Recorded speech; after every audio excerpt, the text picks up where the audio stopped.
Assalamualaikum warahmatullahi wabarakatuh. Perkenalkan, nama saya Sofia Fauzia Raihani. Saya dari Prodi Pendidikan Bahasa dan Sastra Indonesia semester 3.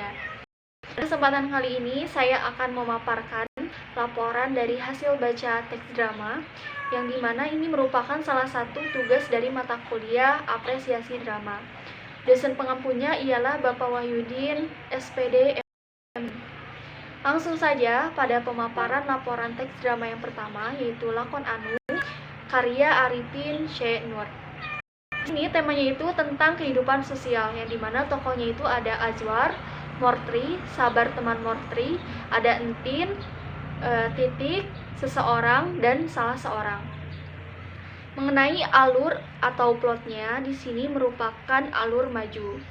Dan perwatakannya yaitu ada Azwar. Azwar ini sebagai seseorang dengan sifat nasionalisme dan keras kepala yang suka menghasut dengan berbagai alasan untuk memenuhi keinginannya. Lalu ada Mortri. Mortri ini merupakan teman Azwar dengan sifat labilnya. Namun ia senantiasa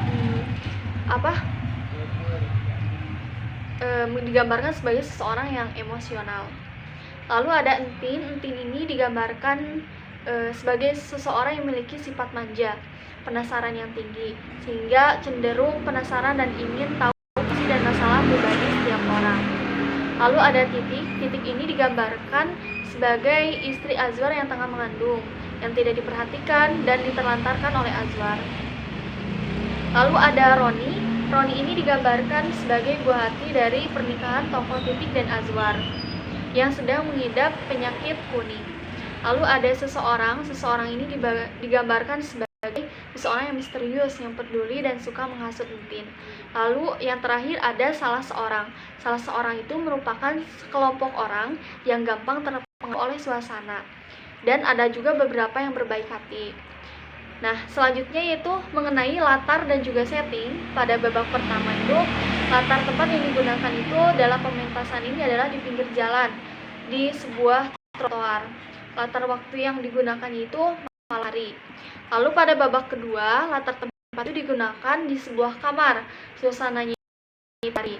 Lalu pada babak ketiga, yaitu latar tempatnya itu digunakan di pinggir jalan juga, seperti pada babak pertama, yaitu di trotoar. Latar waktu yang digunakannya itu malam hari juga.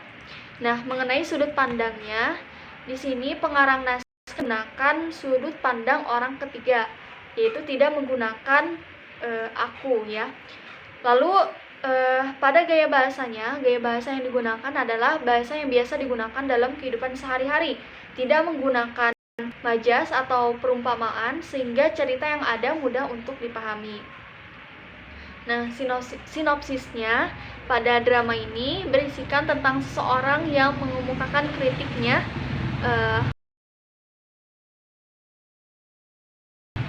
mengurus rakyat dan negaranya, tapi malah lebih mementingkan dirinya sendiri. Langsung saja pada laporan baca yang kedua mengenai teks drama yang berjudul Aduh, karya Putu Wijaya.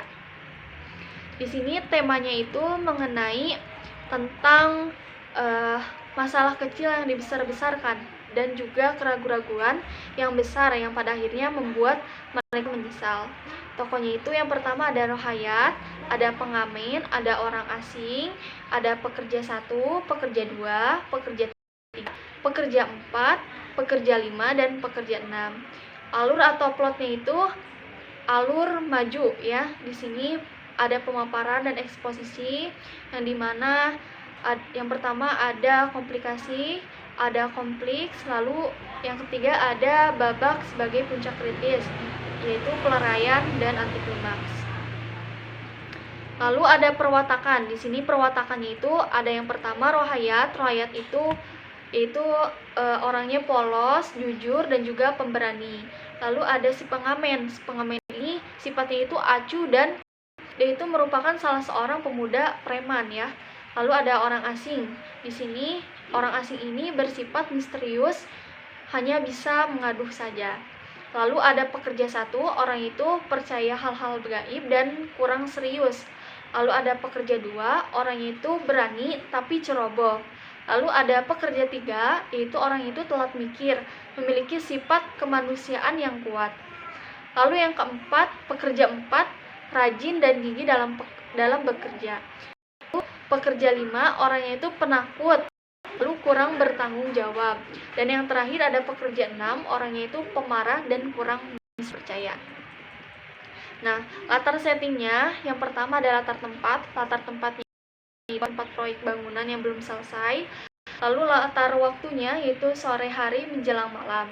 Latar keadaannya atau latar suasananya yaitu dalam keadaan sibuk bekerja. Nah, mengenai sudut pandangnya, pengarang naskah ini menggunakan sudut pandang orang ketiga, sama seperti naskah drama yang pertama, yaitu tidak menggunakan aku. Lalu mengenai gaya bahasanya, dalam menuangkan idenya, penulis ini menggunakan kata-kata yang dipakainya sedemikian rupa. Segala pesannya sampai kepada pembaca. Selain itu, teknik penggunaan bahasa yang baik juga membuat penulisan menjadi indah dan mudah dikenang. Teknik berbahasanya ini misalnya penggunaan majas, idiom, dan peribahasa. Nah, di sini ada sinopsisnya.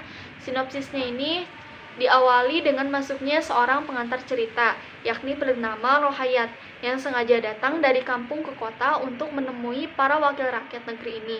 Namun karena dia tidak tahu tempatnya, dia malah tersesat, sehingga dia pergilah ke sebuah proyek pembangunan yang belum selesai, dan di sana dia bertemu dengan seorang pengamen yang acuh dan malah menyuruh Rohayat pulang. Karena wakil rakyat sibuk dan bahaya jika harus datang ke sana, namun Rohayat tetap tinggi hingga akhirnya dia ditinggal pergi sang pengamen.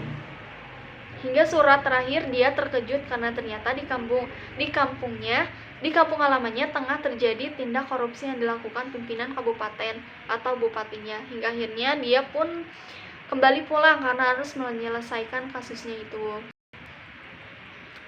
Lalu yang ketiga yaitu Lakon Ozon, karya Arifin Syainur. Temanya itu tentang perjalanan Waska yang mencari kematian. Tokohnya itu ada Waska, Ranggong, dan Borok. Alur atau plotnya itu alur maju. Perwatakannya yang pertama Waska, sosoknya itu gila dunia serta sombong dan ambisius. Lalu ada Ranggong dan Borok, yaitu yang merupakan teman setia dari Waska. Sifatnya itu sama seperti Waska, ia memiliki sifat sombong dan juga ambisius. Latar tempatnya yaitu yang pertama ada di pesawat, di depan jendela pesawat, di luar angkasa. Lalu yang kedua ada latar keadaan atau suasana, yaitu menegangkan, sunyi, lembut ketika terjadi pertemuan Waska dan Digayong. Itu sudut pandangnya, yaitu pengarang menggunakan sudut pandang orang ketiga, tidak menggunakan aku. Lalu ada gaya bahasanya itu dalam menuangkan ceritanya. Ia menggunakan teknik bahasa yang menggunakan majas dan idiom dan juga peribahasa. Lalu yang terakhir ada sinopsisnya. Di sini lakon ini bercerita tentang pencarian makna kehidupan dalam cerita ini, di mana diceritakan Waska dan dua orang kaki tangannya, Ranggong dan Borok, menjadi manusia abadi yang tidak bisa mati. Keabadian mereka dikarenakan oleh sebuah ramuan berasal dari pemberian seorang pertapa tua bernama Wiku yang telah mereka minum. Mungkin itu saja laporan hasil baca drama saya mengenai sinopsis dan juga unsur intrinsik yang ada di dalamnya. Dicukupkan sekian. Wassalamualaikum warahmatullahi wabarakatuh.